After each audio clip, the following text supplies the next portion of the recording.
Hi darlings, welcome back to my channel. It's again Lerato, and today I'm back again with a video that I believe that every small business owner or aspirant out there needs to watch.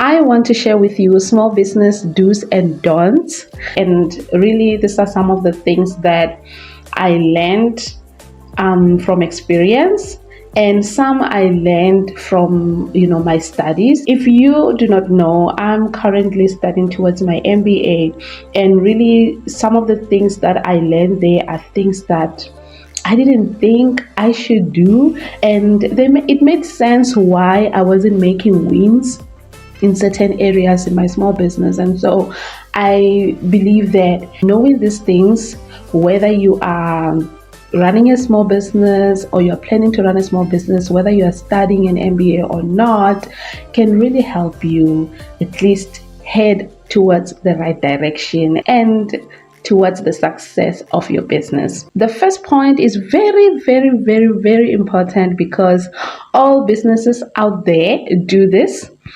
Big businesses do this, and sometimes it can be very easy for us who are running startups and small businesses to really overlook that, and that's carrying out a thorough research and business planning, guys. So I know that when one is thinking of starting a business, the first thing we think of is, oh, my product, I have this idea, or I love designing this and I would like to sell it to people. And so what we do is that we just think more about the product that we're going to sell. We think more about how to make it more beautiful and how to price it, and then we think of, okay, now I'm going to put it in front of people and people will buy it. Okay, so and then we plan our social medias and stuff.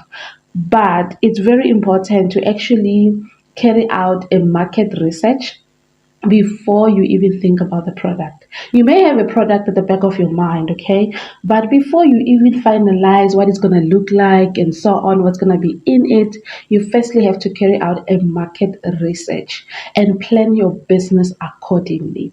It's important that, we think that marketing is something that comes, later, when now you have the product and you start advertising. Advertising is an aspect of marketing, but marketing should form part of your plan. Okay, so when you carry out a thorough market research and you know the people you want to target and you know where to find them, you know what they like and they don't like, you will then know how to position your product in a way that will appeal to them, and also in a way that will lead them to take an action and purchase that from you. So hint hint, I have a business planner that I'll be launching soon. I haven't announced it yet because I'm busy working on it and I'm getting it published behind the scenes. But this business planner, I feel that it will help you know exactly how to do this part that I've just mentioned now of researching and business planning, and it will take you from the business planning of the business planning aspect of your business all the way to the day-to-day running of your business. And so it's a hint. Expect that soon. Point number 2 is to register your business. You know what, guys? Many people overlook this part of the business, yeah, I understand that we do sell certain things. Like, there are people who decide to sell things not as a long-term business thing, like maybe you have ran out of petrol money or so, and you would like to just sell a few things and then get money and and address that need. That's understandable. You don't need to go and register a business just for that once off selling. But if you are planning to start a business and you are planning to take money from people, you better make sure that the legal aspect of your business is taken care of. Okay, so you need to register, and to register is not really that expensive. I'm gonna do videos on how you can register your business in South Africa. Okay, and as I grow, because now my business will have to now be an international business, and I'm learning how my business can operate in other countries, and so I'm learning that aspect as well, and I will come and share some information with you guys so that we can grow together. But really, guys, take care of the legal part of your business. You don't want tomorrow to be, you don't want to end up in the wrong side of the law, and taking money from people while you're not registered. You want to make sure that everything is registered. I had a lot of people doubting me in the first day of my business, and I understand why, because a lot of people get scammed online. So I had to share my business registrations, just to show that, what, hey, don't worry, I'm actually registered, I'm actually up to date. Here is my business details. And obviously also having some testimonials from people helps. Okay. So register your business. You won't pay much really. You pay around, I think, within 200 and something. You should be able to reserve your company name and to register it yourself. And then the third point is customer satisfaction. Do not ignore the customer satisfaction aspect of your business. I think I need to make a video on managing your customers and keeping a balance between, offering an excellent customer service while at the same time you are protecting yourself from certain customers that may not be good for your business, or should I say rude customers. But for me, I haven't necessarily encountered rude customers. Actually, I haven't. I'll be lying. I haven't encountered rude customers. I just encountered people that genuinely had questions about my business, and I would answer them, and I would educate them about my business, and after that I would secure that sale. Or certain customers that would give me recommendation, especially in the beginning of my business, because I was still learning. People would give me recommendations to say, hey, I love your Jenna, but if only it had this, or I like this part but I don't like this part, and so on. And so those were just things to note down as I continue growing. But really, customer satisfaction is key to your business, because oftentimes when people come across, when people encounter your business online, they don't know you. They do not have beef with you. They not everyone goes online or to a shop and think, I'm gonna destroy it and so on. They genuinely want to learn about your product, and they also want to buy that product. You need to make sure that that part of your business is taken care of. Which is why I said you need to do a market research, understand the customers you want to target, understand their needs, understand what they love, so that your product, first of all, meets the need. And then on top of that, you then need to make sure that once you've secured that customer, you keep your communications up to date. Do we have a system in place that will allow your customers to feel safe, to let you know how they felt? But most of my customers would say, thank you so much, it's so beautiful, oh my god, I didn't expect this, la, la, la, la, la. So I to some extent I also felt like, are they trying to please me? Are they trying to make me feel happy? But you know what? I'm happy. I was happy that they felt happy. But I do love constructive criticism, and you genuinely want to know how the person who's interacting with your product feels about that product. So prioritize that, and your business will go well. Also, word of mouth marketing is the best. So point number 4 is technology. Okay, so don't ignore this part. Be willing to learn new skills. Be willing to learn certain apps that can help you in designing your product. Okay, so yeah, I know that a lot of people, when they start businesses, some of them, they come with no skills. I've worked with a lot of people that most didn't have a skill at all, and some had the skills. And so but I saw how, as much as some people are willing to spend towards this, I could see how they could actually even spend less had they just prioritized learning this skills themselves, not having to outsource. I do not outsource most of my things, I do them myself.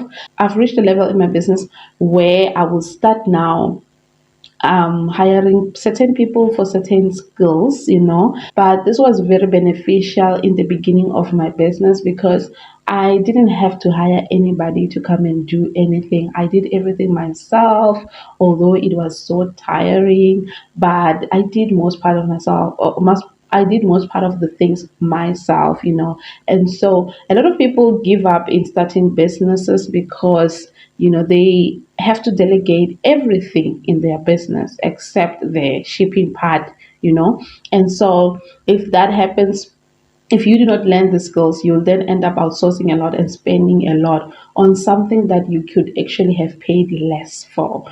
I posted a video where I spoke about how I started my business with 500 rands. I wouldn't have spent that much if I had to delegate certain aspects of my business.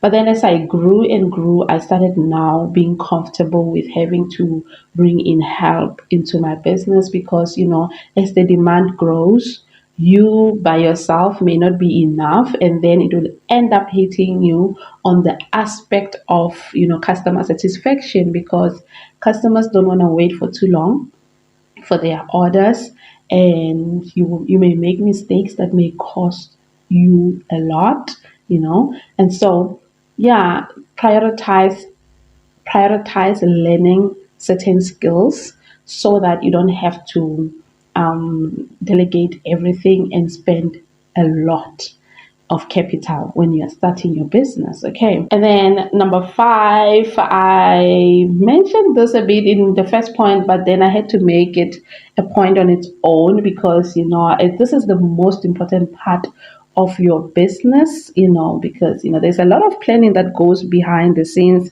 But then once now the product is done, you better have a plan on how you're going to market your product. There are different ways in which you can market your small business. You can market it through word of mouth, as I said, you can market it through advertising. You can market it through forming relationships and partnerships, and so on. So you need to sit down and develop a proper marketing plan. My planner that is coming soon, it will also help you, sit down and think about your marketing plan and how you're going to carry that out, how you're going to implement that. I also have consultations on, business planning and implementation as well. So you need to develop a marketing strategy that will work for your business. You need to find the platforms that work for your business, decide which social media platforms you'll be focusing on, because that will be determined by your target market, really, knowing where to find your people. Don't be stingy when it comes to your business, unless if you just wanted to end here and just remain a small business forever, then yeah, you can ignore that part. But if you see this as a business that will grow one day, then prioritize marketing, invest in marketing. I know one company that I was learning about in my MBA, and their investment towards marketing every month is 50,000 rand. 50,000 rand towards marketing. Like that's the minimum. They tend to spend more than that. But like big businesses, they're not big for nothing. They invest in their marketing, and so yeah, marketing is the biggest thing, guys. I think I'm busy talking about marketing, and I hope you are taking notes on that, because you need to invest on that. Of course, you won't spend 50,000. I never spent 50,000, but I've had to invest a couple of thousands to get my product out there. And I know there's a time where I spent 1,000, 1,000 something rands, and then I made 30 something thousand rands in return. So, it's worth it. It works. Point number six, manage your finances well. Once you taste the marketing, especially the advertising part of it, because certain parts of marketing really don't cost anything except just interacting with people. But the advertising aspect of it is where you spend money and let your money do the work for you. And once you've tasted that and you see customers flowing in, it can get a bit addictive to keep on using advertisements to get customers to come and buy. And sometimes it may not be beneficial to keep doing that. Okay, so you need to have at least a plan around your advertising and how often you will do advertising so that you don't just lean on it. Okay, so one platform that I love is TikTok, because TikTok really has brought me a lot of customers without even having to spend a cent in advertising. Just by recording videos and voicing over and so on, I would have people flowing to my website and purchasing. But advertising has gotten expensive nowadays, and so you need to manage your finances very well.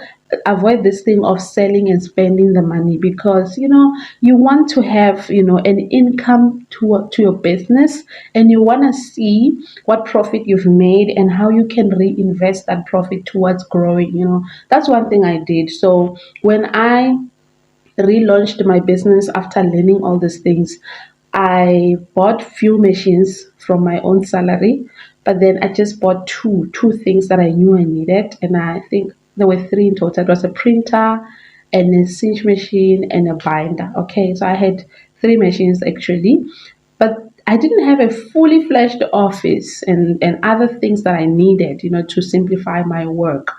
But as I continued selling and keeping my profit in the bank, I was able to reinvest it back in the business. And now that I am going to be reworking my business again and looking into how my relocation may affect my business and so on, I am able to generate my money back through selling these things that I purchased from the business money. So really, you need to manage your finances very well. If you do not know how to manage your finances, you know what, avoid spending unnecessarily, which is why it's important for you to learn a skill, and also avoid this thing of selling and using the money, borrowing yourself and say, okay, month end, I'll put it back. It never happens, and your business will die because of lacking funds to run it. Point number 7, avoid competing on price. This is the biggest mistake that a lot of small business owners make, because yeah, people love cheap things, but cheap things won't grow your business. Okay. And people don't just want cheap things, by the way. People want value as well.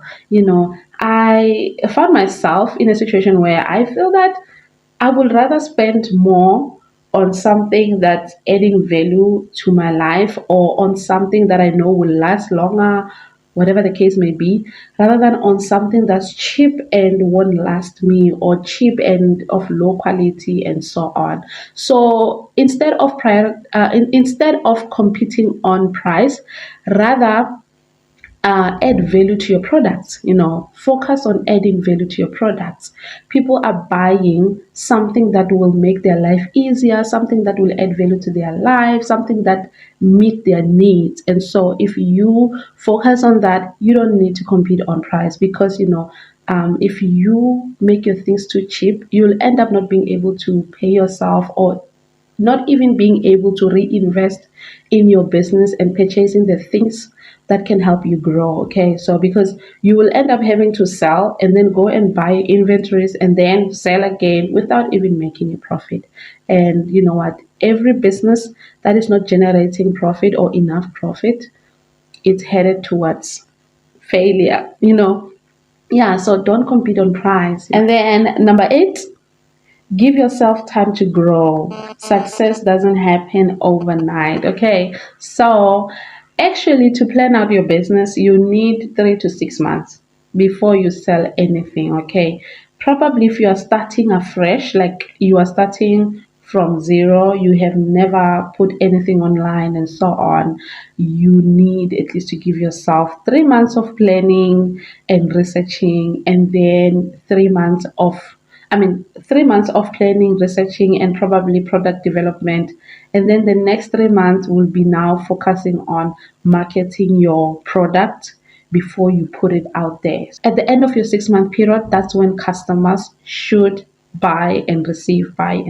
Okay, so you need to give yourself 3 to 6 months, unless if you are relaunching. If you are relaunching like me, I normally give myself 3 months where I let my product, I go back behind the scenes, redesign and so on, and then advertise for like few months before I drop my product. Okay, so yeah, don't rush yourself. Don't think of getting these things overnight.